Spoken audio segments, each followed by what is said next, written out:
130 concurrent on YouTube is correct for a jiu-jitsu, event. Very good. Craig Jones Invitational, very entertaining. They had guys like Cade on there who had a fucking incredible match. You watched it? I did. I watched the whole thing. I think even if you're not a jiu-jitsu, Cade Rotolo, I think it was Cade. It was Cade Rotolo, yeah. Versus Andrew Tackett. I believe that's his name, yeah. Was one of the best jiu-jitsu matches I watched. They did a lot of different things. There's a lot of rules. So one thing about jiu-jitsu, Josh. Yeah. There's a lot of rule sets to jiu-jitsu. There's a lot of different things. There's obviously gi, no gi, different scoring systems, all that. Craig pretty much dumbed it down to where it is like, for one, they took from the karate combat. They did the karate combat walls. Yes, which was sick. I love that. Which worked apparently, and a lot of people didn't know how they felt about it. They didn't think it would add anything to it, but it created more offense between the guys because there was less restarts. Because if you watch ADCC, there's a lot of restarting. There's a lot of coming back to the middle of the mat. You've got none of that with the Craig Jones Invitational. On top of that, they did the 10. They did like the 10-point scoring system. Like we do in MMA. Another thing to kind of simplify it, something that I don't think it's ever been done.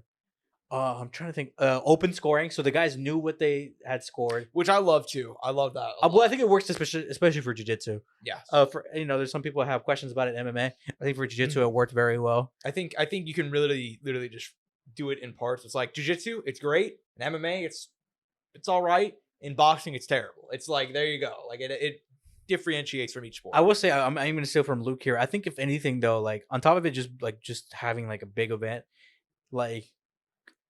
Craig Jones with this event has maybe changed the way that jiu-jitsu might be presented for the rest of the time. I fully agree because of how it was done here, and it worked great. And I think, and Craig might have done it completely accidentally, unknowingly, because I think if you do events again like this, and you do the rule set, and you do the scoring like how they did, and all that, I think the outlook as of at least for jiu-jitsu as a sport is on a very positive trend.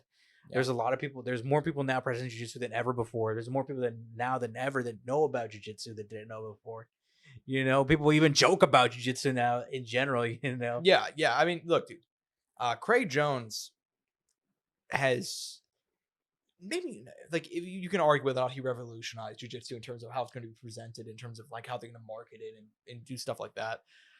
I'll say for me personally, there's never really been a guy that's drawn me in jiu-jitsu as much as Craig Jones, and because of his personality. He's not like your average MMA fighter or gym bro. I feel like this sport just has a lot of guys who are very generic. Well, BJJ has a lot of personalities though. It does, and I argue it has. There's some meatheads. There's definitely those guys, but there's never been a guy who's as funny and unique about the way he promotes.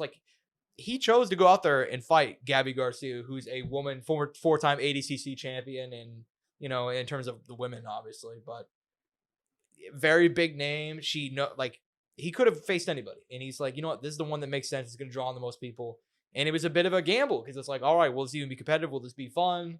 How will they go about? And very quickly you saw him sandbagging. You really did, Yeah, he wasn't going too hard for it. He didn't even want to hurt her. No, and from my understanding, isn't Gabi kind of past her prime, and it kind of seems like that too.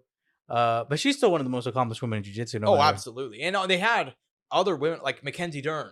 It was the other super fight of the night. Ended up, that was a fucking banger too. You got to give credit where she ended up losing. The whole 2 nights were very structured. Dude, someone else who was there who was kind of threw me. Dude, our boy, is it Pat Downey? Pat Downey against Luke Rockhold, yeah. Pat Downey made it to semis, I think. Didn't even do that bad, even in a semis match. His Luke Rockhold match is pretty boring, not gonna lie. Yeah, I agree with you. But Pat, wrestler, Luke, older, They got kind of pissed at each other near the end. It was fun though, it was fun. There was some fun to it. Did you catch any of ADCC, by the way?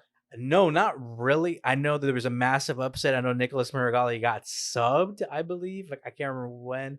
Gordon won his 2 big matches. Both by decision. Which I saw people were comparing him to Nicky Rod, who had, Oof. Yeah, hey, man. They need to run that one back. 4 subs across the weekend or whatever. Nicky Rod killed it, but then you could also argue, CGI had a small talent pool. ADCC maybe. Yeah. And also Gordon's were handpicked fights that he wanted to take.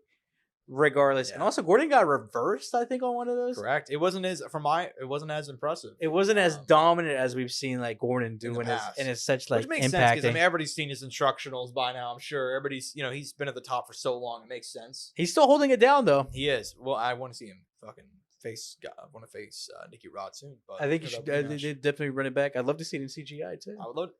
It's never gonna happen. It's never gonna happen. By the way, the whole thing about the whole 80cc versus CGI, nobody showed up to 80s. Not nobody, but it was probably 20% full, 25%. They didn't need that big of an arena.